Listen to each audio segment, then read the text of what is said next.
falla algo.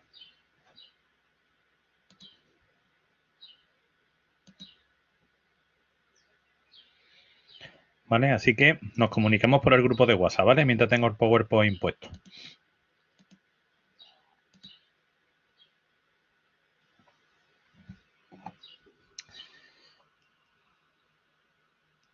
A ver. Decidme por favor por el grupo de WhatsApp si se ve el PowerPoint ahora mismo, porque lo estoy haciendo de una manera diferente. A ver si funciona. Así que alguien me diga por favor antes de empezar. Se ve, vale. Y decirme si ahora se sigue viendo, ¿vale? Que lo voy a poner a pantalla completa.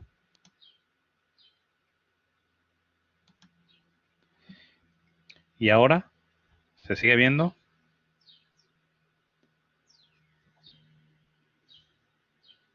Vale, perfecto.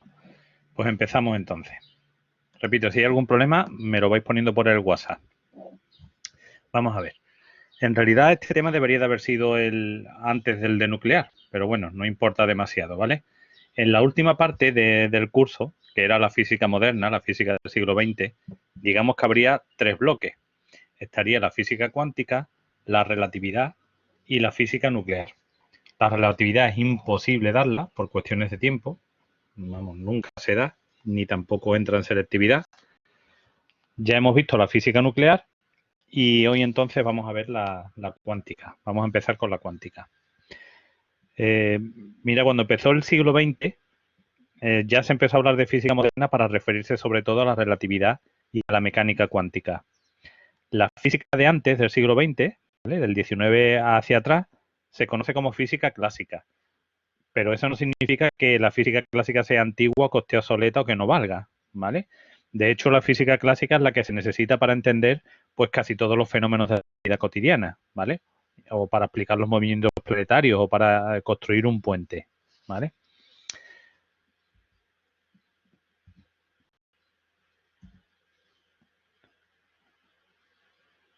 A ver, me parece... A ver, un momento, por favor. Corto. Voy a cortar un segundo. Vale, me voy a salir un momento, ¿vale? De la presentación. Que os tengo que poner otra, que esta es la vieja.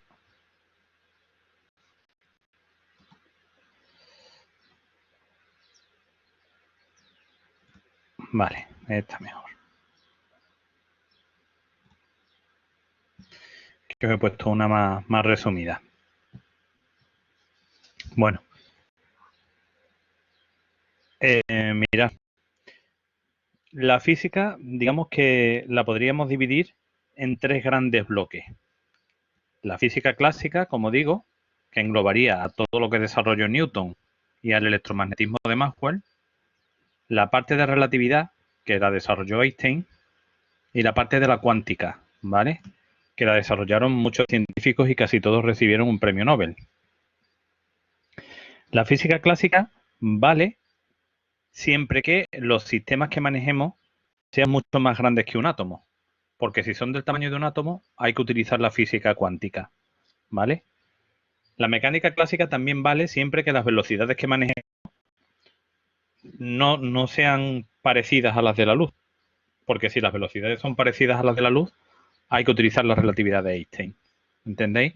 Entonces, aunque las 3 físicas son válidas, digamos que la clásica tiene sus limitaciones. La clásica no la puedo utilizar ni con partículas del tamaño de un átomo ni con velocidades cercanas a las de la luz. Para eso estaría la relatividad general y la cuántica.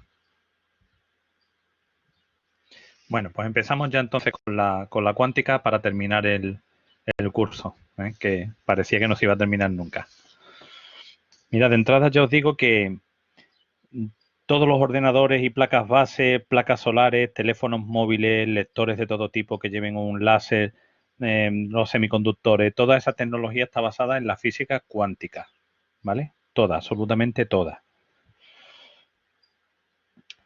En el siglo XIX ya había físicos que con las leyes de Newton y el electromagnetismo de Maxwell pensaba que ya todo el universo estaba descrito y ya no haría falta nada más, ¿vale? Pero resulta que aparecieron en el siglo XX 3, digamos, espinas en el zapato que la física clásica no podía explicar, ¿vale? Que era la radiación térmica del cuerpo negro, cosa en la que no vamos a entrar, el efecto fotoeléctrico, en esto sí vamos a entrar bastante porque esto es lo que preguntan prácticamente siempre en selectividad, y el carácter discontinuo de los espectros atómicos, que tampoco vamos a ver. Así que nos vamos a centrar en el efecto fotoeléctrico, ¿vale? Bueno, pues estas tres cosas con la física clásica no se podía explicar. No se podía explicar. Lo cual suponía un problema, claro. Bueno, la parte de luz y los espectros atómicos os la he quitado. La parte de la radiación térmica del cuerpo negro os la he quitado. Y empezamos por el punto 4, la teoría cuántica de Planck. Vamos a ver. Para resolver los problemas anteriores que hemos estado viendo, sobre todo los de la radiación del cuerpo negro, hubo un matemático, Max Planck, que propuso que la energía que emitían o que absorbían los átomos no podía tener cualquier valor, sino que esa energía iba como si fueran pequeños paquetitos llamados cuantos o fotones, y así es como funcionaban los intercambios de energía, ¿vale? Por tanto, la energía no pasaba de un sistema a otro de una manera, digamos, aleatoria o continua.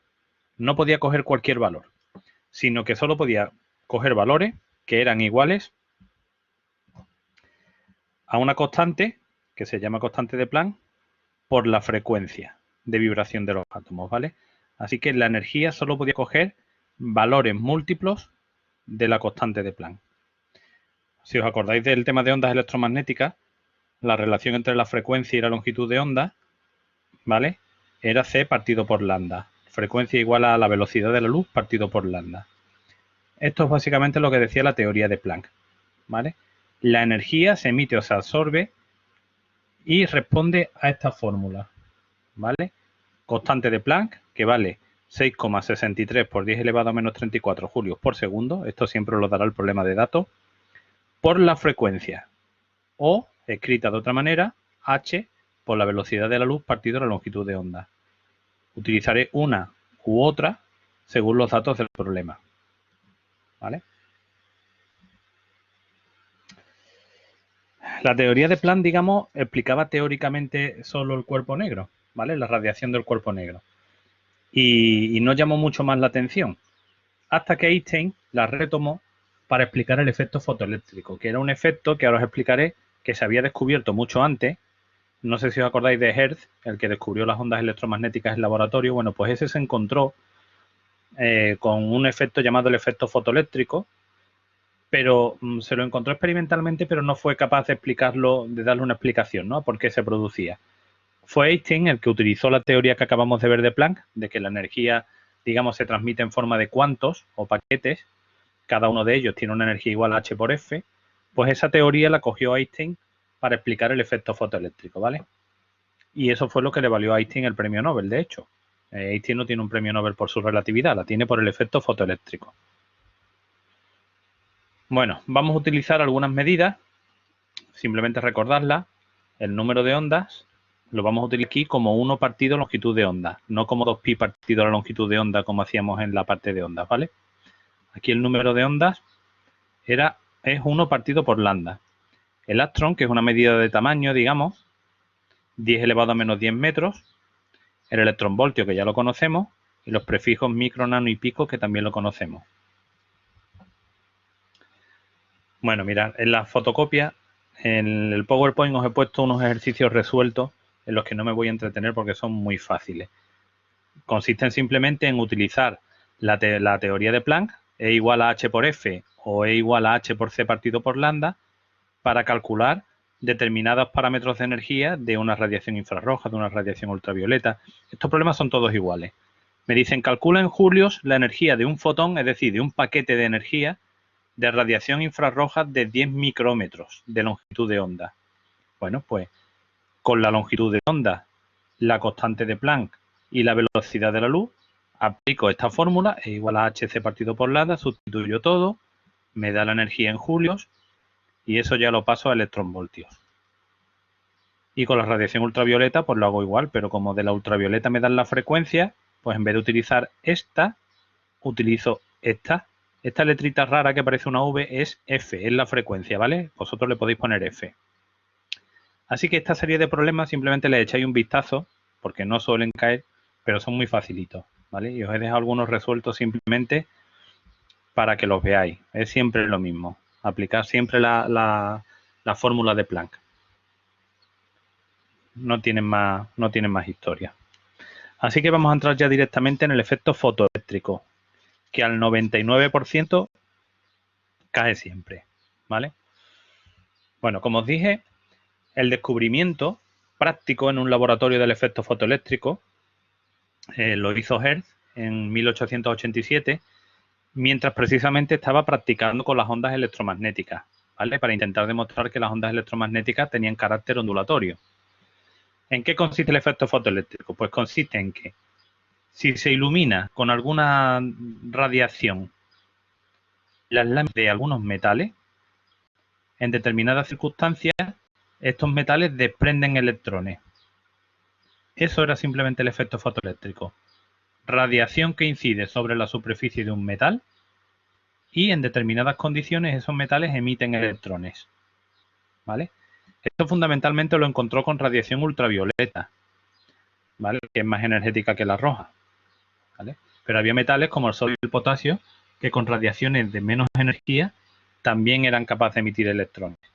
Eso es el efecto fotoeléctrico, que hoy día, por ejemplo, lo utilizamos para cosas tan importantes como las placas solares. Todas las placas solares, que están hechas de silicio, utilizan el efecto fotoeléctrico para producir estos electrones que se desprenden y que a la postre lo que me provocan es una corriente eléctrica. Así que este es el fenómeno que utilizan las placas solares. Y también, por ejemplo, las células fotoeléctricas. Las células fotoeléctricas de las puertas, que se abren automáticamente cuando uno se acerca, también utilizan este efecto, ¿vale? Entonces, lo que desconcertaba a los científicos de la época es que hubiera o no hubiera emisión de electrones no dependía de la intensidad de la luz que llegaba. No dependía de eso. Es decir, si un metal no emitía electrones, por mucha intensidad que le subiera, seguía sin emitirlos, ¿vale?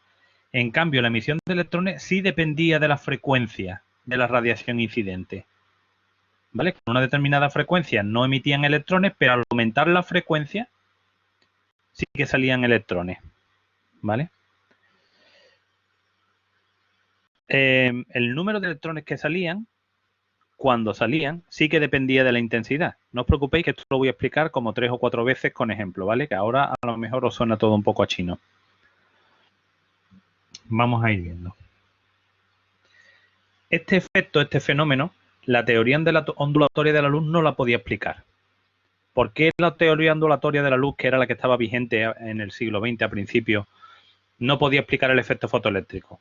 Porque según acabo de decir, experimentalmente se veía que la emisión de electrones no dependía de la intensidad, pero sí de la energía. Entonces, según la teoría ondular, la energía de una onda dependía de la intensidad. Entonces, si sube una, sube otra, con lo cual deberían salir electrones, pero no salían. También la energía cinética, la velocidad de los electrones que se emitían, sería independiente de la frecuencia, pero aumentaría con la intensidad de la luz. Pero resulta que no, que si la frecuencia era la misma, la velocidad también era la misma. En definitiva, había una serie de problemas que hacían que la teoría ondulatoria no pudiera explicar el efecto fotoeléctrico, ¿vale? Entonces fue cuando Einstein cogió la teoría cuántica de Planck, ¿vale? Y con ella explicó el efecto fotoeléctrico. La explicación de Einstein se basa en que la luz no era una onda, sino un conjunto de partículas llamadas fotones. Así que retomó un poquito la idea de Newton de que la luz era un conjunto de partículas, no una onda, ¿vale? Einstein dijo que mientras la luz o la radiación viajaba, se comportaba como una onda, pero a la hora de chocar contra la materia, se comportaba como una partícula. Así que una onda magnética de frecuencia F la consideraba como un conjunto de partículas llamadas fotones. Y cada una de esas partículas, cada uno de esos fotones, tenía una energía igual a H por F, donde F es la frecuencia de la radiación electromagnética. Y H es constante de Planck, ¿vale? Cada uno de esos fotones, cuando chocan con el metal, le arrancan un electrón al metal si es que llevan energía suficiente. ¿Vale? Entonces, según esta idea, la intensidad no tiene nada que ver con la energía. La energía de una radiación se calcula con H por F y la intensidad simplemente se refiere al número de fotones que haya.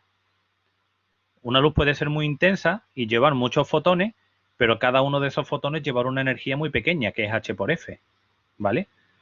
Y una luz puede ser muy poco intensa, llevar muy pocos fotones, pero cada uno de esos fotones mucha energía. ¿De acuerdo? No sé si me vais empezando a seguir. El que arranquen un electrón o no a los metales depende de la energía que lleven los fotones, no de cuántos fotones vayan. Pueden ir muchos fotones, pero ninguno lleva energía suficiente. En cambio, pueden ir pocos fotones, es decir, poca intensidad, pero llevar todos mucha energía, porque sean de alta frecuencia. Entonces, Einstein decía que cada fotón del haz chocaba con un electrón. Si el fotón llevaba energía suficiente, entonces arrancaba un electrón. Si no llevaba energía suficiente, no puede arrancar el electrón. Si no puede arrancar el electrón, por más que aumente la intensidad, es decir, por más fotones que yo mande, todos van a llevar igual de poca energía. Así que si uno no puede, 100 tampoco van a poder, porque ninguno de los 100 va a llevar energía suficiente.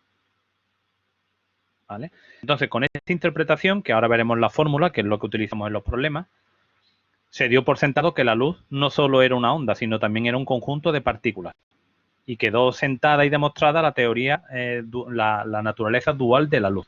La luz se comporta a veces como una onda y a veces como un conjunto de partículas. ¿Cuándo se comporta de una manera y cuándo de otra? Lo dije antes. Cuando la luz se está desplazando de un sitio a otro o cuando las ondas electromagnéticas viajan, se comportan como ondas. Pero a la hora de interactuar con la materia, se comportan como partículas, como fotones. ¿Vale? Vamos a ver. Os voy a empezar a poner algunos ejemplos para que a ver si esto os va quedando un poco claro. Vamos a suponer que eso que tenéis en la pantalla es un átomo. El puntito rojo es un electrón que está en las capas exteriores del átomo. Ahora vamos a suponer que yo hago incidir sobre ese átomo una radiación electromagnética de energía igual a H por E1. ¿Vale? Vamos a suponer que yo le mando un fotón con esa energía. Si yo le mando un fotón con esa energía, puede ocurrir lo siguiente. Le lanzo el fotón, incide, el electrón vibra un poco, pero no se escapa del átomo. ¿Qué significa? Significa que esa frecuencia es baja, que esa energía es baja, no es suficiente para arrancar al electrón del átomo. ¿Vale? Cuando el fotón incide con el electrón absorbe su energía y puede que vibre un poco más, pero si esa energía no es suficiente, no es capaz de salir del átomo. Vamos a suponer que ahora, como no he sido capaz con esta energía, voy a lanzarle un fotón con una energía H por F2, de manera que la frecuencia F2 es mayor que la frecuencia de antes. Le lanzo un nuevo fotón con mayor frecuencia y el electrón vibra más, pero tampoco sale del átomo. Señal de que tampoco esa energía es suficiente. ¿Vale? Si sigo aumentando la frecuencia, llegará un momento en que sí lograré arrancar el electrón del átomo. Por ejemplo, voy a aumentar todavía más la frecuencia del fotón. F3. Si esa frecuencia es suficiente, el electrón sale desprendido del átomo y ya no vuelve. Ahí se ha producido efecto fotoeléctrico, ¿vale? El electrón ha sido emitido con una determinada velocidad o con una determinada energía cinética. Ahí se ha producido efecto fotoeléctrico.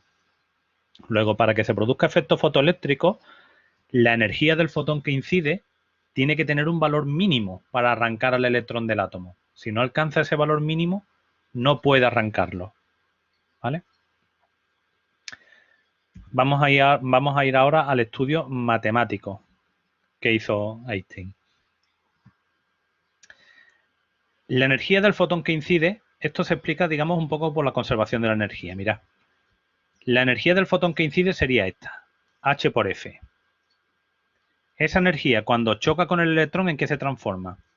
Una parte, que se llama trabajo de extracción, W sub 0, es la energía que tiene que vencer para arrancar el electrón, ¿vale? Es decir, esta es la energía mínima que un determinado átomo necesita para que le arranquen un electrón.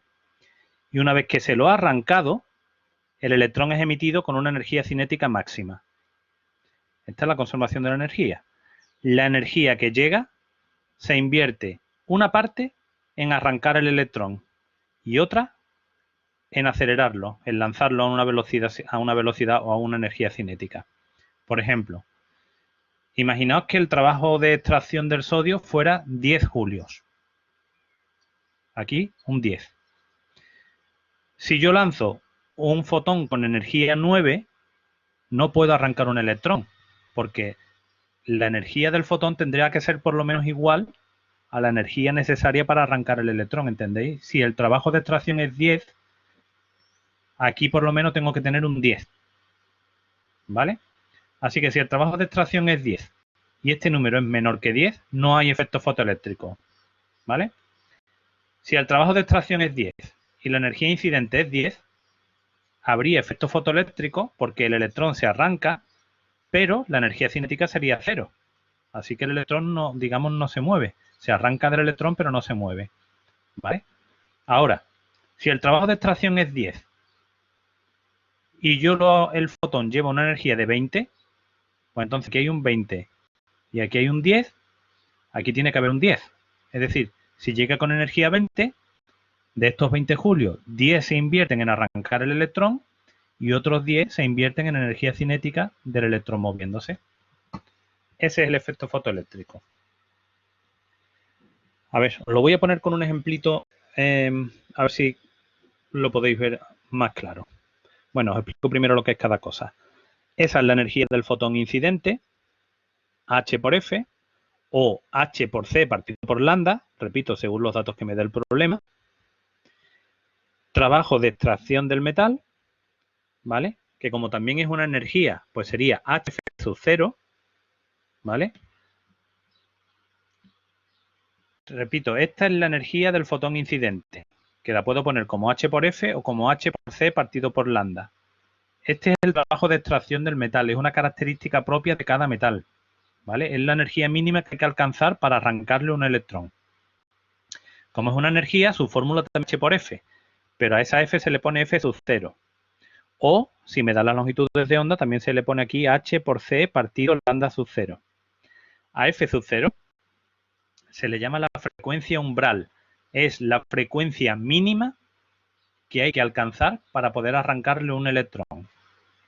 ¿Vale? Todo esto lo veremos mañana bastante en los problemas, porque los problemas son siempre con esta fórmula.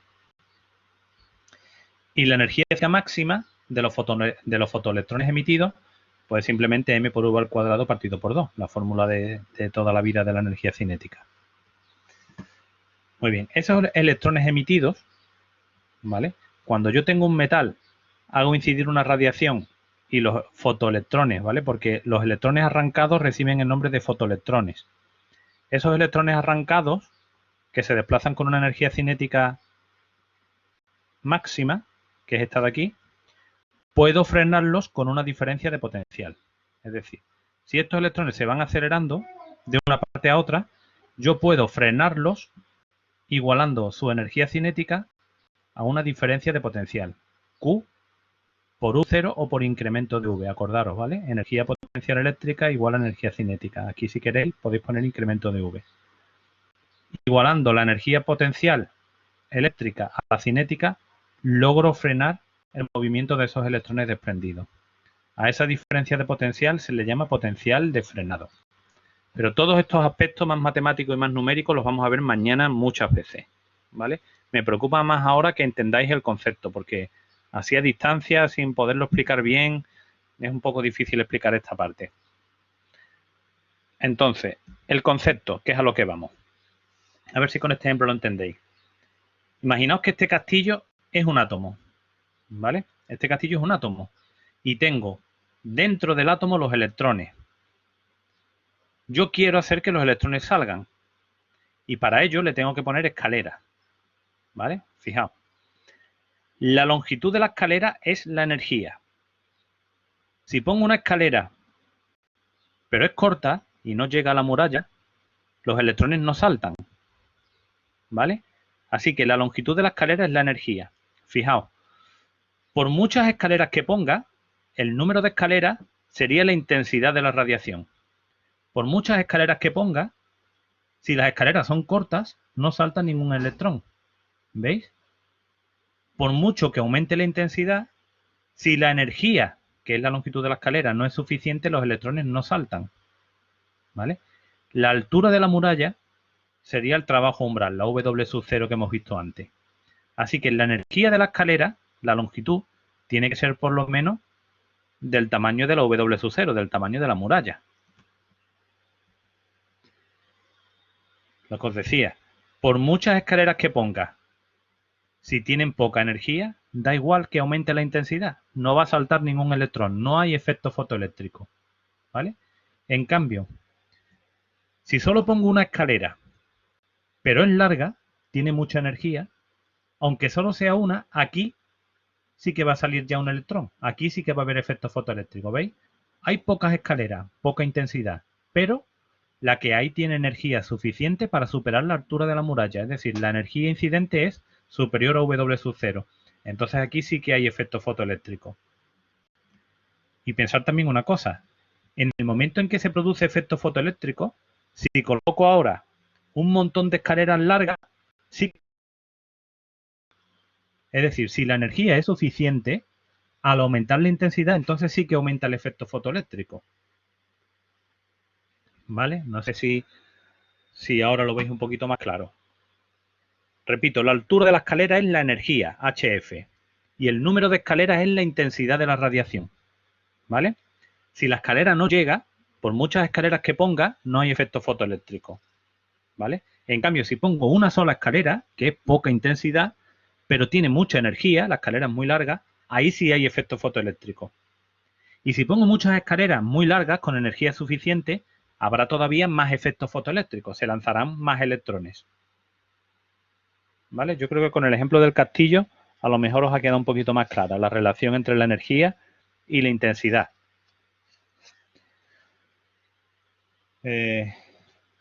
No sé, me paro un segundo por si queréis que repita algo. No estáis digiriendo, intentando digerir un poquito todo esto. Yo hoy, con que os quede claro el concepto, me conformo. Porque mañana ya trabajaremos matemáticamente en todos los problemas.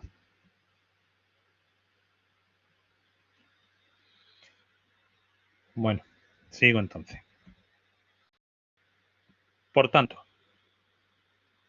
ahora vamos a hacer una simulación. Si yo tengo, esto sería un tubo, ¿vale? De vacío, con un cátodo y un ánodo. El efecto fotoeléctrico consiste en que la luz incide sobre una placa metálica que yo coloque aquí y en determinadas condiciones se emiten electrones. Los electrones viajan hacia el polo positivo y eso provoca una corriente eléctrica. Ese es el efecto fotoeléctrico, ¿vale? Tengo aquí una batería que me sirve por si quiero frenar estos electrones, como veremos ahora, y un amperímetro que mide el paso de corriente en este circuito. Esto sería, por ejemplo, el esquema de una célula fotoeléctrica, ¿vale? O de una plaquita solar. En resumen, el efecto fotoeléctrico consiste en la emisión de fotoelectrones por parte de una lámina metálica cuando se ilumina con una luz que tenga una frecuencia igual o superior al umbral, es decir, cuando la longitud de la escalera sea por lo menos igual a la altura de la muralla, ¿vale? Así que es necesario que la energía del fotón incidente tenga una frecuencia igual o superior a la frecuencia umbral, que era la F sub 0, ¿vale? El que se produzca o no se produzca efecto fotoeléctrico, ya hemos visto que no depende de la intensidad de la luz, es decir, no depende de cuántas escaleras ponga, sino de su frecuencia, es decir, de su energía, de la altura de la escalera. Por debajo de la frecuencia umbral, si la energía incidente está por debajo de la energía umbral o del trabajo umbral, no hay efecto fotoeléctrico. El balance de energía sería el que hemos visto antes. La energía del fotón que llega se invierte en una parte arrancar los electrones, trabajo de extracción, y otra parte en hacer que salgan desprendidos a cierta velocidad. Ese es el efecto fotoeléctrico, ¿vale? Y ahí tenéis de nuevo la fórmula.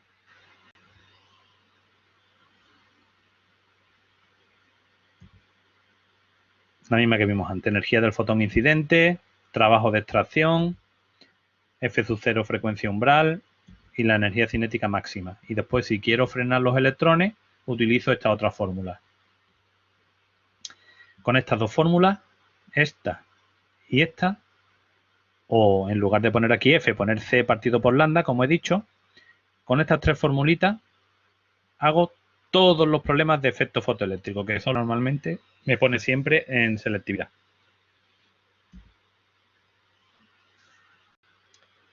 Entonces, cuanto mayor sea la frecuencia de la luz incidente por encima de la frecuencia umbral, mayor será la energía cinética de los fotoelectrones emitidos. Eso está claro, ¿verdad? Si el trabajo umbral es 10 y yo aquí en vez de 100 pongo 1000, pues entonces la energía cinética sería 990. Si todavía subo más la frecuencia umbral, o sea, la frecuencia de incidencia, de manera que aquí en vez de 1000 haya 10.000, como el trabajo umbral nunca cambia, siempre es 10, porque eso siempre vale lo mismo para cada metal, pues a más frecuencia, a más energía incidente, mayor energía cinética, a más velocidad salen los electrones despedidos.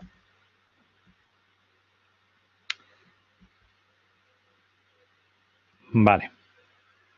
Bueno, voy a parar un segundo esto porque ahora os voy a poner una simulación.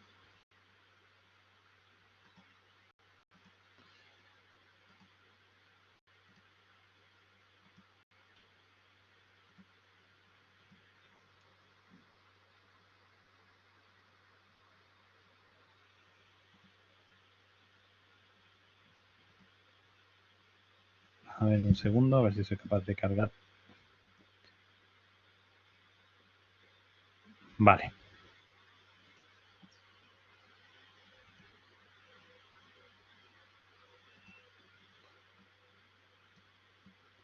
Decidme ahora si veis.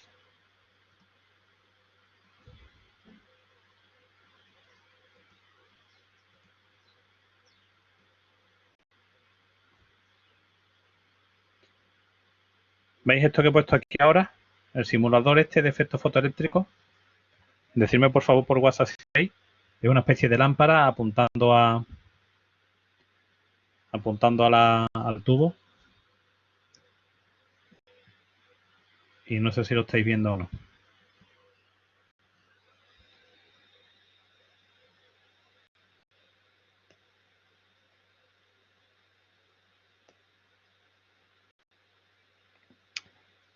Vale.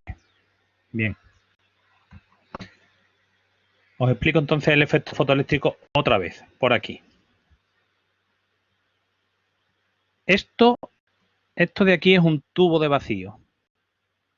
Y aquí coloco una placa metálica, que puede ser de sodio, de zinc, de cobre, de platino, de calcio, de cualquier metal. Vamos a empezar por el sodio. Yo coloco aquí una lámina de sodio, por ejemplo. ¿Vale? Este sería el polo negativo, una placa negativa, y esto sería una placa positiva. De manera que si de aquí salen disparados electrones, se irían moviendo hacia esta placa de aquí. Y marcarían un paso de corriente. ¿Vale? Con los mandos de aquí arriba, yo puedo graduar la intensidad de la luz incidente, ¿vale? La intensidad de la luz, como os dije antes, lo único que hace es que yo emita más fotones o menos fotones. Fijaos, tenéis que imaginaros esto. Bueno, aquí no se va a ver porque hay poca. Voy a subirla.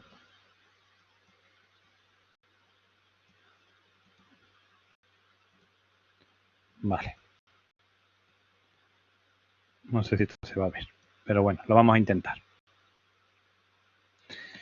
Vamos a dejar en una intensidad del 50%, ¿vale? De aquí están saliendo fotones que chocan contra la lámina, en este caso de sodio, y no ocurre nada. No ocurre nada, ¿por qué? Porque la energía de cada uno de estos fotones no es suficiente para arrancarle un electrón al sodio, ¿vale? Aquí lo que pasa es que están puestas las longitudes de onda, ¿vale? No las frecuencias, pero bueno, da igual. Si yo voy disminuyendo la longitud de onda, al disminuir la longitud de onda, aumenta la frecuencia. Y si aumenta la energía, y si aumenta la frecuencia, aumenta la energía. Por tanto, al mover este deslizador hacia acá, estoy haciendo que la energía de cada uno de estos fotones sea más grande. Va a llegar un momento, si yo sigo aumentando la energía, en que la energía será suficiente para arrancar electrones del sodio, ¿vale? Así que voy a seguir bajando la longitud de onda y subiendo la frecuencia, ¿vale? Bajando, subiendo frecuencia, subiendo frecuencia, subiendo frecuencia o subiendo energía.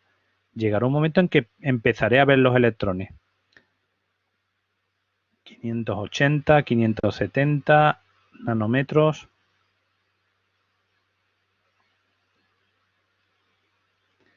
Estoy en 541. Yo creo que el sodio empieza a emitir más o menos por aquí. ¿Veis? Con esta longitud de onda o con esta frecuencia, ya estos electrones, estos fotones, ¿vale? Son capaces de arrancar electrones del sodio que se dirigen hacia el cátodo positivo. Si yo disminuyo la energía, ya dejan de salir. Porque de nuevo los fotones llevan poca energía. Si subo la energía hasta llegar a 540, que es la longitud de onda umbral para el sodio, empiezan a salir de nuevo fotoelectrones. ¿Vale? Con muy poca velocidad, como veis. Si yo aumento la energía de estos fotones, lo que voy a hacer es que la velocidad esta va a ser mayor. Aumento la energía y entonces empiezan a salir fotoelectrones nuevos a mayor velocidad, ¿vale? Porque la energía incidente es mucho mayor que el trabajo umbral del sodio y entonces se emiten a más velocidad. Pero si yo lo que quiero es que se emitan más fotoelectrones, no tengo que aumentar más la energía. Ahora lo que tengo que aumentar es la intensidad para que vengan más aquí y se produzcan más choques. Fijaos, esta es la intensidad. Que haya más o menos fotones en la luz incidente. Si yo bajo la intensidad, veréis aquí menos fotones. Menos escalera. ¿Veis? Si subo la intensidad, hay muchos fotones incidiendo. Si yo tengo muchos fotones, es lo que os decía antes, si yo tengo muchísimos fotones, voy a poner la intensidad al 100%. Pero todos tienen muy poca energía, como corresponde a la luz roja, ¿veis? No hay efecto fotoeléctrico, la intensidad es muy alta, llegan muchos fotones, pero es que cada uno de estos fotones tiene una energía muy bajita, ¿vale? Entonces voy subiendo la energía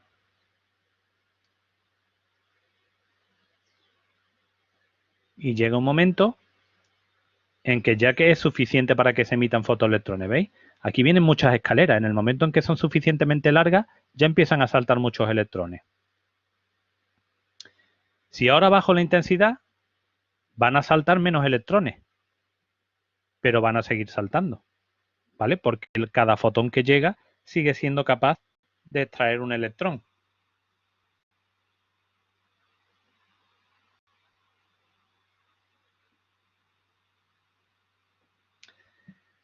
La energía mínima necesaria para arrancar electrones, en este caso del sodio, es el trabajo umbral, W sub 0. Y la frecuencia mínima necesaria que tienen que tener estos fotones para arrancar un electrón es lo que se llama la frecuencia umbral.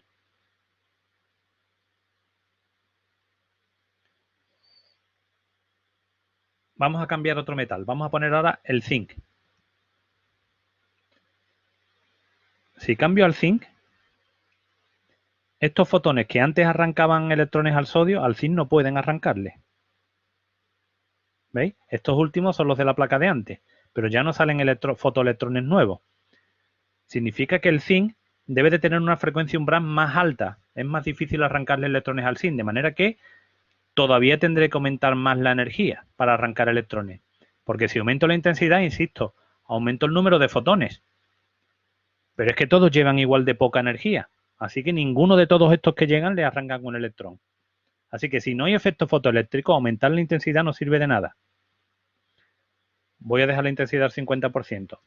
Luego la clave está en la energía de cada fotón. Voy a aumentar un poquito más la energía bajando la longitud de onda y llegará un momento en que el zinc también empezará a emitir electrones.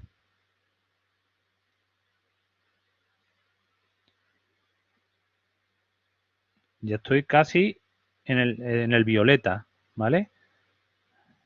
El color violeta tenía mucha más frecuencia que el rojo y por tanto más energía. Ya estoy casi en el ultravioleta.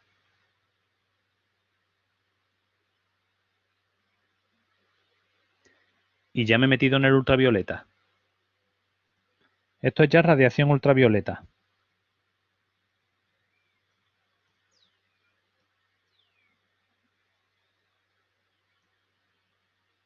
Ahora, fijaos, he tenido que irme hasta 273 nanómetros de longitud de onda, o hasta su frecuencia equivalente, que es C partido por este número, para emitir fotoelectrones del zinc. Es decir, el zinc con la radiación visible, con la luz visible, no presenta efectos fotoeléctricos. Hay que irse al ultravioleta. ¿Vale? Una vez que hay efectos fotoeléctricos, si aumento la intensidad, saltan más fotoelectrones. Y si lo que aumento es la energía, lo que aumenta es la velocidad de los fotoelectrones emitidos. Vale, lo voy a dejar por aquí. 200. Lo voy a dejar aquí más o menos. Y voy a quitar lo de los fotones. Voy a dejar aquí la luz. Mirad, os hablo ahora del potencial de frenado. Esta pila que hay aquí sirve para que cuando yo la active, a mí me hará falta una determinada diferencia de potencial para que estos electrones se frenen. Si yo voy estableciendo una diferencia de potencial, consigo que los electrones se vayan yendo cada vez más despacio hasta que se frenan y vuelvan. Un poquito menos. ¿Veis? Ningún fotoelectrón llega al ánodo. Todos se frenan antes y bueno, todavía están llegando algunos. Hay que ponerle un poquito más. Vamos a ponerle menos 1,2. El potencial de frenado es aquel que consigue que ninguno de los fotoelectrones emitidos llegue al ánodo, que todos se frenen antes y se vuelvan. Ese es el potencial de frenado. En ese caso no habría efecto fotoeléctrico, claro.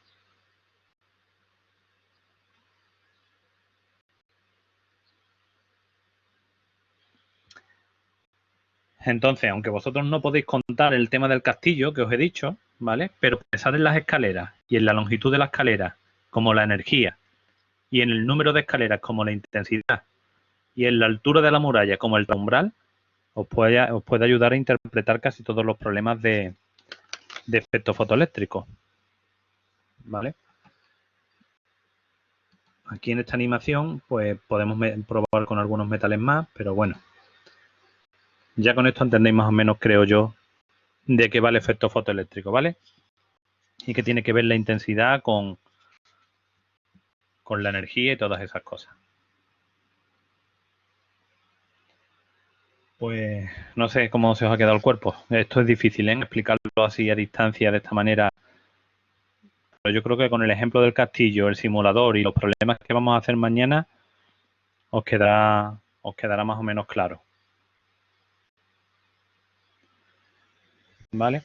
Os voy a ir preguntando algunas cosas por la plataforma, ¿vale? A ver qué tal. Entonces, voy a dejar de compartir esto. Voy a dejar de compartir. Y ahora. Voy a ir lanzando preguntas y me vais respondiendo en la pantalla, ¿vale? En la pantalla, no en el chat.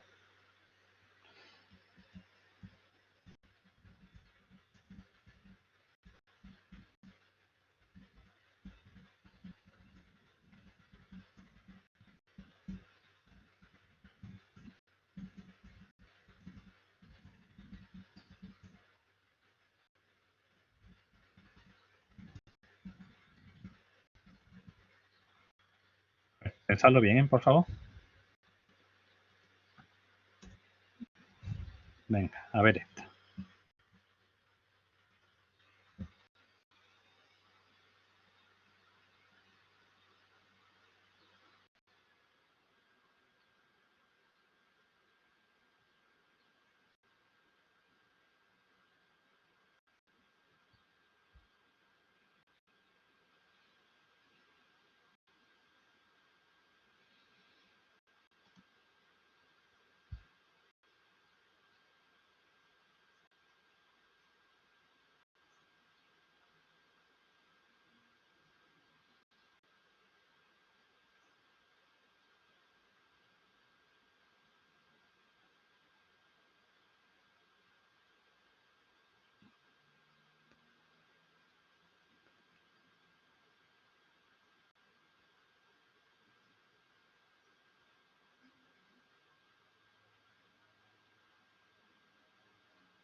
A ver, Marta, ¿tú quedas?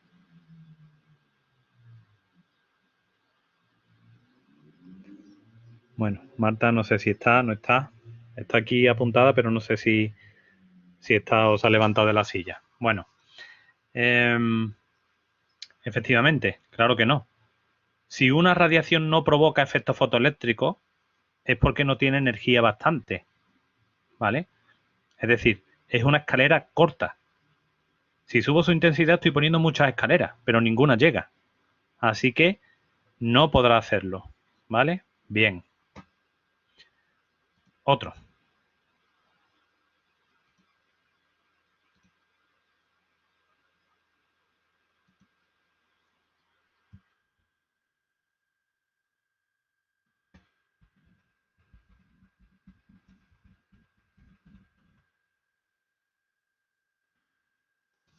A ver este.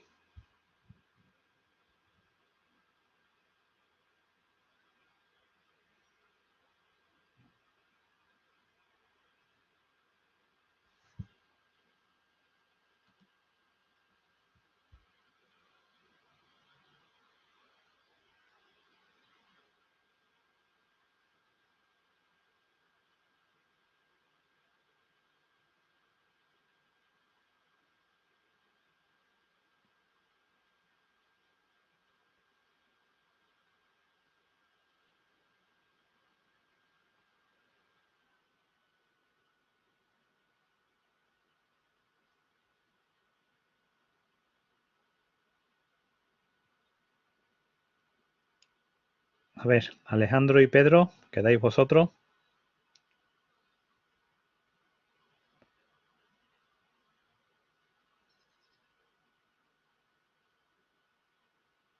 Y Pedro es que... A ver, si una radiación no provoca efectos fotoeléctricos, es porque no tiene energía suficiente. La escalera es corta. ¿Podrá hacerlo si subo su frecuencia lo suficiente? Es decir, si aumento la longitud de la escalera. Claro que sí, ¿vale? Claro que sí. Si subo la frecuencia, estoy subiendo la energía, es decir, estoy subiendo la longitud de la escalera, ¿vale? Por tanto, sí que podría hacerlo. Vale, venga, una más.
Ana y Marta, ¿quedáis vosotras?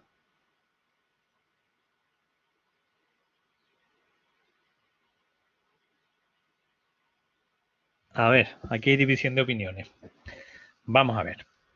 Pensad siempre en términos del castillo, aunque después lo explicáis en términos de energía y de intensidad, ¿vale? No podéis ponerlo del castillito en un examen, pero podéis pensar en el castillo y después explicarlo sustituyendo el número de escaleras por la intensidad y la longitud de la escalera por la energía. Vamos a ver. Pensadlo. Si se está produciendo efecto fotoeléctrico es porque la escalera que haya es suficientemente larga, tiene energía bastante. Entonces, si aumento la intensidad, es decir, si pongo más escaleras como esa, claro que se emiten más fotoelectrones. ¿Entendéis? Porque ya se está produciendo efecto fotoeléctrico. Si se está produciendo, significa que la escalera es larga. Una vez que la escalera es larga, si pongo más escaleras, salen más. ¿Vale? Cuando no salen más es cuando la escalera es corta, por muchas que ponga. Entonces, repetir la votación. Vale. Venga, una más. Este tipo de cuestiones, si el efecto fotoeléctrico en vez de caer en un problema cae en teoría, es lo que suelen preguntar. Que expliques la teoría de Einstein del efecto fotoeléctrico, que es la fórmula que hemos dicho antes explicada. Y a ver, vamos a quitar esta.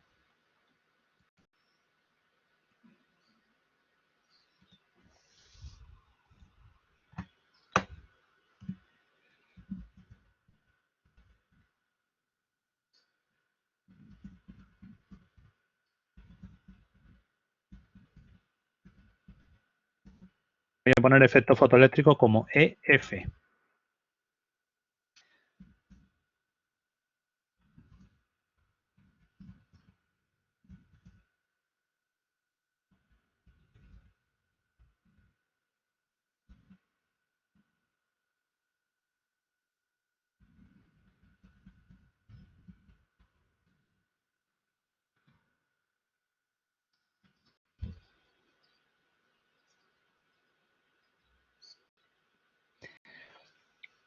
Si se está produciendo efecto fotoeléctrico, ¿los fotoelectrones se emiten con mayor energía cinética si aumento la intensidad?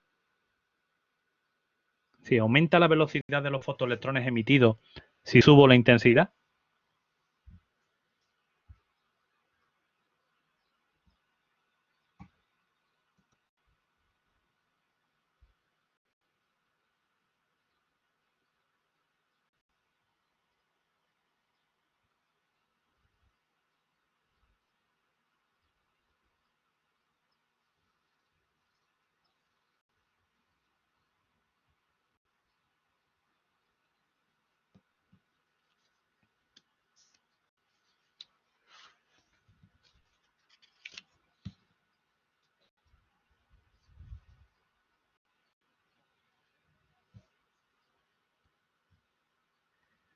Vale, Lucía, que se ha salido por problemas de conexión.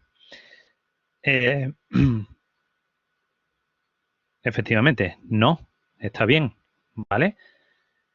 Si aumento la intensidad, si se está produciendo efecto fotoeléctrico y aumento la intensidad, lo que provoco es que salgan más fotoelectrones, pero no que salgan más rápido, ¿vale?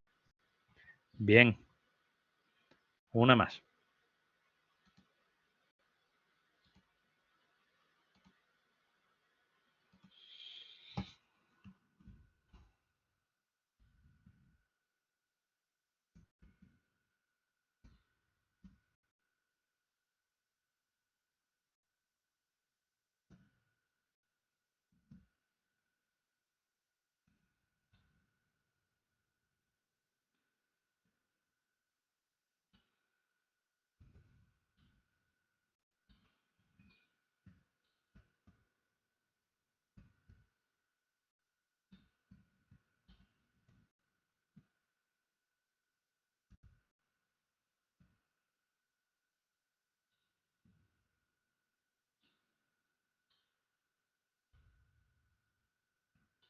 Ahí va otra.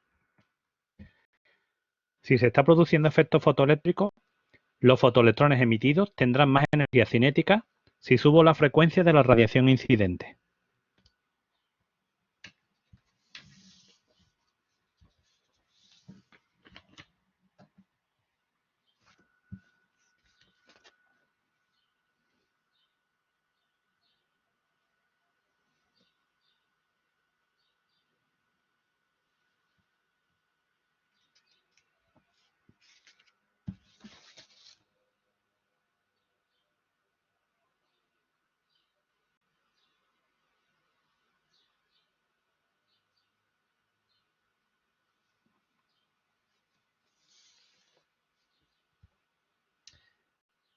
Correcto, claro que sí, ¿vale? Si se está produciendo efecto fotoeléctrico, es decir, si la escalera ya es bastante larga, los fotoelectrones tendrán más energía cinética si subo la frecuencia, claro, porque me sobra más energía. Recordad, energía incidente igual. Una parte va para el trabajo de extracción, que es siempre la misma, y otra es la energía cinética. Mientras más energía incidente haya, más parte de energía le queda a la energía cinética. Vale. Os voy a preguntar ya algunas cuestiones directamente de las teóricas que preguntan en selectividad, aunque cualquiera de estas podría haber sido. ¿Vale? Voy a parar este.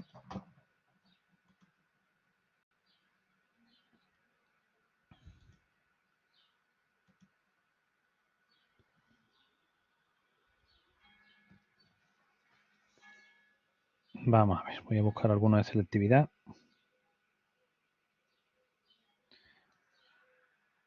Bueno, esta por el chat, ¿vale? Os la leo despacito. Dice,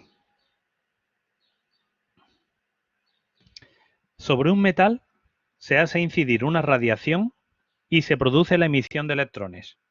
Es decir, hay efecto fotoeléctrico, ¿vale? ¿Qué pasa si aumento la frecuencia de la radiación incidente? Repito, sobre un metal hago incidir una radiación y se produce efecto fotoeléctrico. ¿Qué ocurre cuando aumento la frecuencia de la radiación incidente?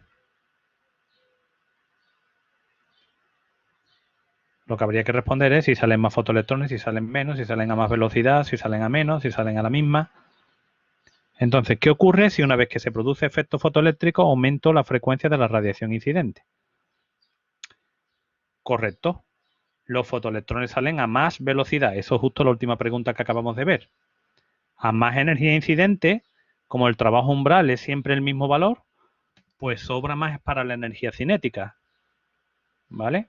Si el trabajo umbral gasta 10 y yo en vez de llegar con 100 llego con 1000, pues sobran 990 en vez de 90. Así que a más energía incidente, más energía cinética. ¿Vale?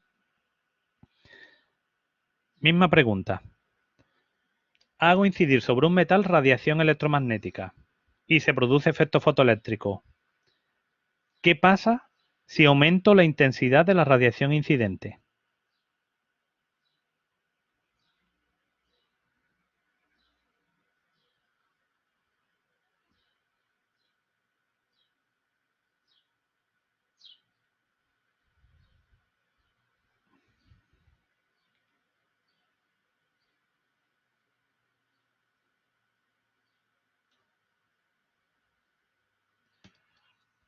Repito.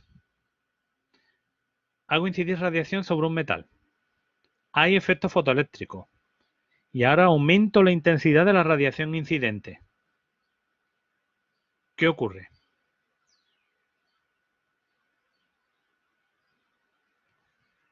Pedro dice que nada, ¿no? No cambia nada, ¿no?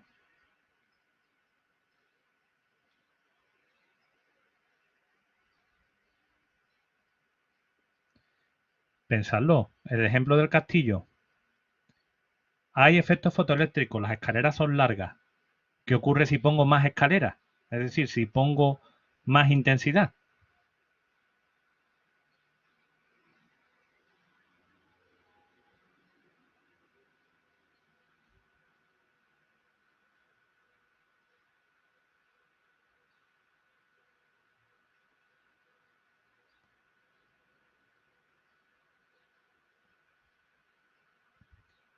¿No? ¿A nadie se le ocurre nada? Pues yo creo que es fácil, ¿no? Si hay efecto fotoeléctrico y aumento la intensidad, es decir, si tengo una escalera larga, pero ahora en vez de poner una escalera pongo 100, saltan más fotoelectrones. Es lo que veíamos en el ejemplo del castillo, ¿verdad? Hay muchos más fotoelectrones emitidos. En vez de saltar uno o dos, pues saltarán 100 o 200. ¿Vale? Recordad, intensidad es el número de escaleras. Si la escalera es larga y yo coloco más, pues van a saltar más electrones. ¿Vale? Es verdad que todos a la misma velocidad. ¿Vale? La velocidad no depende de la intensidad, pero el número de los que saltan sí. A ver otra.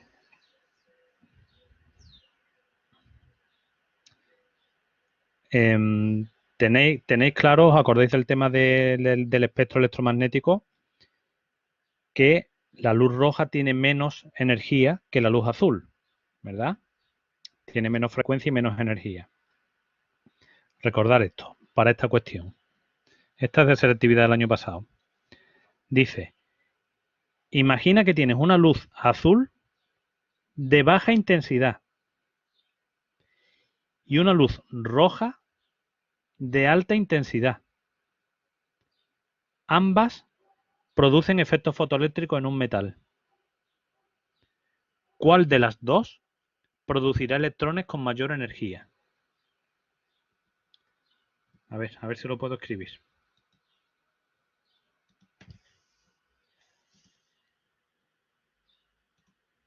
A ver si lo puedo escribir. Vamos a ver. Luz roja, alta intensidad. Y luz azul, baja intensidad. Ambas producen efecto fotoeléctrico en un metal. ¿Cuál producirá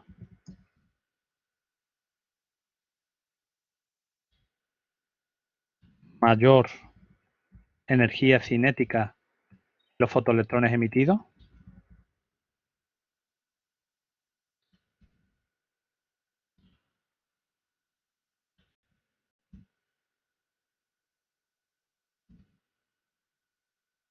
Ahí lo tenéis. Tenéis una luz roja con mucha intensidad, ¿vale? Y una luz azul con baja intensidad. Ambas producen efecto fotoeléctrico en un determinado metal. ¿Cuál de las dos producirá mayor energía cinética en los fotoelectrones emitidos?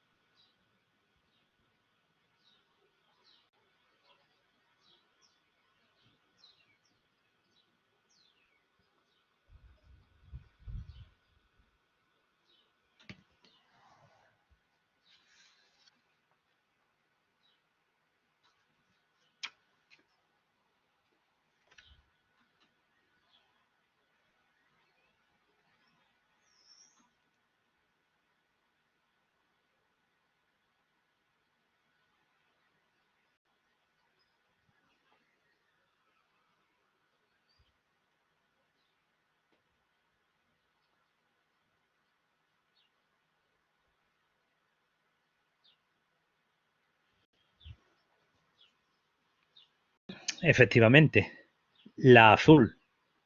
La energía cinética se saca de la ecuación de Einstein que hemos visto antes. Mayor energía cinética habrá cuanto mayor sea la energía incidente. Y la energía de la luz azul es mayor que la de la luz roja, porque la frecuencia de la luz azul es mayor que la frecuencia de la luz roja. Así que me da igual la intensidad. La energía es mayor de la azul, ¿vale? Por tanto, buena respuesta, ¿vale? Pero, ¿y si ahora la voy a cambiar ahora de esta otra manera? Es decir, si en vez voy a dejar el mismo sondeo, la misma encuesta puesta, ¿vale? No voy a cambiarla, pero voy a cambiar la pregunta. ¿Y si la pregunta hubiera sido, el planteamiento es el mismo, la luz roja de alta intensidad, luz azul de baja intensidad? Ambas producen efectos fotoeléctricos. Ahora la pregunta es, ¿cuál producirá mayor número de fotoelectrones?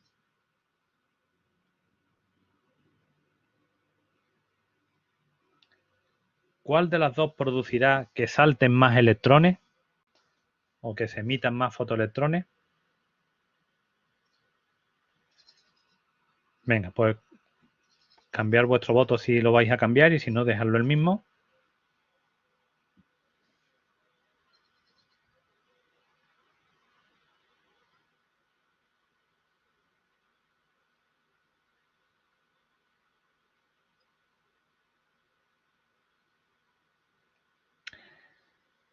Efectivamente, la roja. Si las dos producen efecto fotoeléctrico, es porque sus dos escaleras, sus dos energías son suficientemente largas, ¿vale?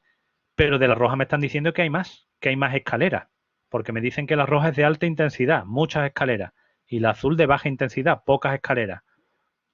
Entonces, aunque los del azul salgan más rápido porque llevan más energía, salen menos porque hay menos escaleras.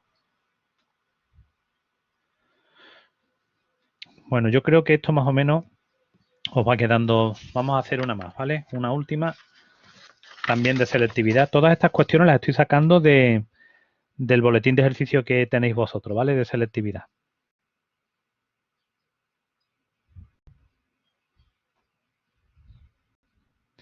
A ver, esta es interesante. Esta de selectividad de 2018.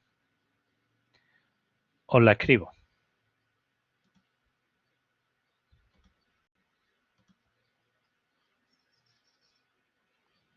Bueno, os la escribo no. Os la digo porque esta tendréis que...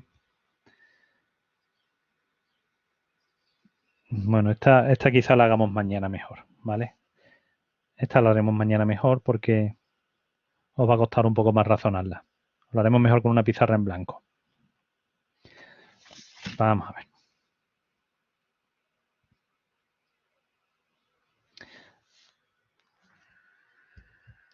A ver, esta pregunta es muy larga. Os la digo abreviadamente y me respondéis en el chat, ¿vale? Dice, se ilumina un metal con luz monocromática. Luz monocromática significa de una sola frecuencia, de una sola longitud de onda. A lo mejor es luz verde, luz roja, luz amarilla, pero no es luz blanca, ¿vale? Monocromática es, digamos, de un solo color, una sola longitud de onda. Bueno, pues dice, cuando ilumina un metal con una luz monocromática, se produce emisión fotoeléctrica, ¿vale? Saltan fotoelectrones. Ahora dice, si varío la intensidad de la luz, pero mantengo constante su longitud de onda, si mantengo constante la longitud de onda, evidentemente también mantengo constante la frecuencia, ¿vale? Si varío la intensidad manteniendo constante la longitud de onda, pregunta, ¿variará la velocidad máxima de los electrones emitidos?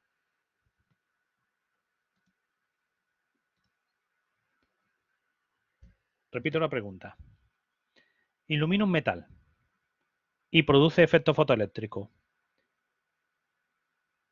Si varío la intensidad, ¿vale? No me dicen si lo aumento o la disminuyo, me dicen si varío la intensidad, pero mantengo constante la longitud de onda, ¿variará la velocidad de los electrones emitidos?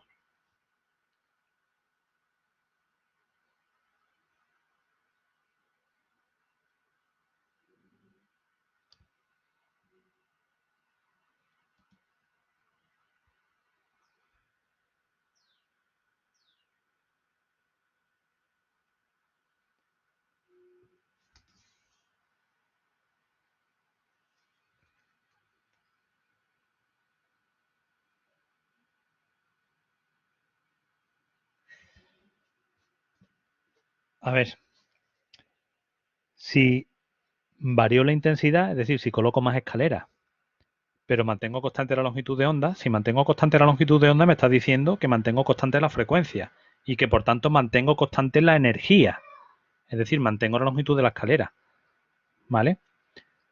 Entonces, si mantengo constante la energía cinética de salida va a ser la misma, porque si no varía la energía cinética y el trabajo umbral no varía, cuando yo despeje la energía cinética de esa fórmula me va a dar el mismo número siempre, ¿vale? Así que si la energía incidente no varía la energía cinética, ni la velocidad, claro.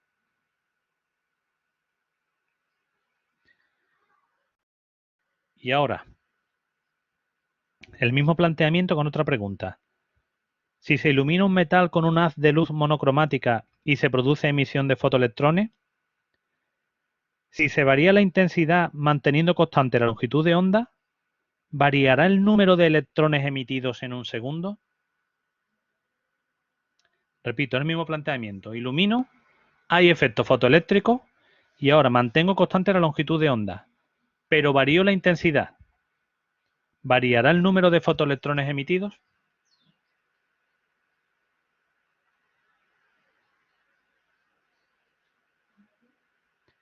Claro que varía, efectivamente. Si hay efecto fotoeléctrico, significa que ya están saltando electrones. Si ahora aumento o bajo la intensidad, saltarán más o menos electrones, poniendo más o menos escaleras. Correcto, correcto. Bueno, pues mirad, hasta aquí la teoría del efecto fotoeléctrico, ¿vale? Hasta aquí nada más. Mañana ya lo dedicamos a hacer problemas, pero para mañana ya compartir la pizarra en blanco y dedicar ya mañana la hora y media que echemos en problemas, me gustaría terminar, nada, en 5 minutos la teoría que queda del tema, que es otra cosa de las que pueden preguntar en selectividad, que es el principio de de Broglie, que eso ya es bastante más facilito, ¿vale? Así que comparto en un segundo la presentación y lo vemos, que ya terminamos pronto. Vamos a ver.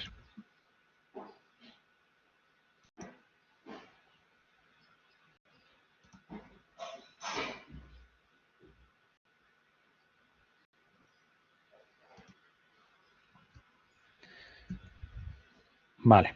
Punto 6, espectro discontinuo es el átomo de Bohr. No lo vemos. El efecto Compton no lo vemos. Y esto es lo último del tema, ¿vale? Recordad que en selectividad os van a preguntar con casi toda probabilidad el efecto fotoeléctrico o esto, ¿vale? O esto. ¿En qué consiste la dualidad onda-partícula? Vamos a ver. Ya ha quedado claro que la luz, las ondas electromagnéticas o la luz, se puede portar como onda y como partícula. Y hubo alguien que le dio una vuelta al asunto. Es que dijo, ¿y la materia? ¿La materia se puede comportar también como onda? Es decir, si las ondas se comportan como materia, ¿la materia no es posible que se comporte también como ondas? Ese fue de Broglie, ¿vale? Y efectivamente es así, ¿vale?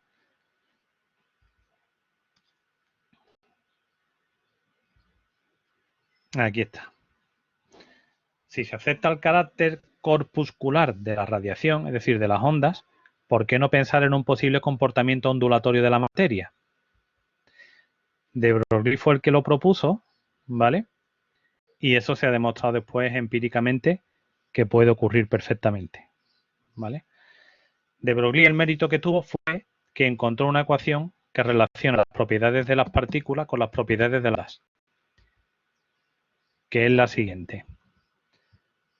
Dice que m por v, que son características básicas de las partículas, la masa y la velocidad, es igual a la constante de Planck partido la longitud de onda. Esta expresión, que hay que sabérsela, porque este tema son 4 fórmulas, las 3 que hemos visto del efecto fotoeléctrico y esta.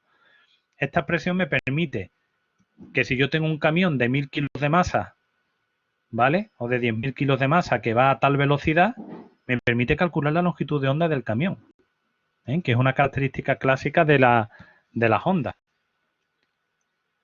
Ese es el principio de de Broglie o la dualidad onda-corpúsculo, ¿vale? ¿Qué es lo que ocurre? Que si yo le calculo la longitud de onda a un camión, me va a dar un valor ridículamente pequeño, ¿vale? De 10 elevado a menos 35 a lo mejor, cuando los átomos son del orden de 10 elevado a menos 10. Es decir, una vez que la materia tenga comportamiento dual y se pueda comportar como ondas, y otra que eso sea significativo, ¿vale? Eso es significativo cuando hablamos del tamaño de un átomo o de un electrón. Ahí sí podemos ver que esas partículas que tienen masa, como un protón, un neutrón, también tienen una longitud de onda asociada. Pero si lo hago para un objeto grande, no se nota prácticamente nada. Por eso este principio se tardó tanto tiempo en descubrir, ¿vale? Porque hacen falta masas muy pequeñas, como las de los átomos, para que la longitud de onda asociada que tengan sea lo suficientemente grande para observarla, ¿vale? Entonces, no puede observarse el carácter ondulatorio de partículas macroscópicas, de camiones, ¿vale? Por ejemplo, de coches, de bolas de billar. No puede verse la longitud de onda porque me dan valores de 10 elevado a menos 30, menos 35, a menos 20, ¿vale? Y entonces no presentan difracción realmente, no se comportan como ondas, ¿vale? Pues esta sería la ecuación de de Broglie. Hay unos ejercicios que son muy facilitos, que también haremos algunos mañana, ¿vale? Donde simplemente me preguntan, calcula la longitud de onda de de Broglie de una bola de billar de 10 gramos que va a tal velocidad. Y entonces me permite, como cosa curiosa, calcular la longitud de onda de objetos macroscópicos. Pero repito, los valores son despreciables y prácticamente no son insignificantes, vamos, ¿vale? Pero si calculo la longitud de onda de un protón o de un neutrón, eso sí que es significativo. Entonces mañana hacemos problemas del efecto fotoeléctrico y de Broglie. Y ya simplemente curiosidad, ¿vale? Esto lo tenéis todo en las diapositivas que os he mandado. Como curiosidad, un par de cosas. La primera, la relatividad, que no hemos visto ni se puede ver en segundo de bachillerato. La relatividad fue, digamos, una obra tremenda de una sola persona, de Einstein. Pero todo esto que estamos viendo de la física cuántica fue un auténtico trabajo en equipo de muchos científicos durante muchos años. Y casi todos de ellos fueron premios Nobel. Ahí lo tenéis. Bohr, de Broglie, el propio Einstein, Planck, Sommerfeld, Bohr, Pauli, Dirac, Schrödinger, Heisenberg. Todos esos, entre todos ellos, han desarrollado la mecánica cuántica, ¿vale? Que en nuestros días está completamente viva. Y todos esos, casi todos esos fueron premios Nobel. Planck, Einstein, Bohr, de Broglie, Bohr, Dirac, por sus aportaciones a la física cuántica. ¿Vale? Y ya simplemente terminar con una curiosidad, que también os sonará de algo. El principio de incertidumbre de Heisenberg dice que cuando intento medir al mismo tiempo la velocidad, es decir, la cantidad de movimiento, y la posición de una partícula, nunca lo puedo medir con total exactitud. Siempre cometo un error mínimo. Es decir, yo puedo medir con total exactitud o la posición de una partícula o la velocidad, pero las dos juntas no. Os pongo un ejemplo que es el ejemplo del microscopio de Bohr.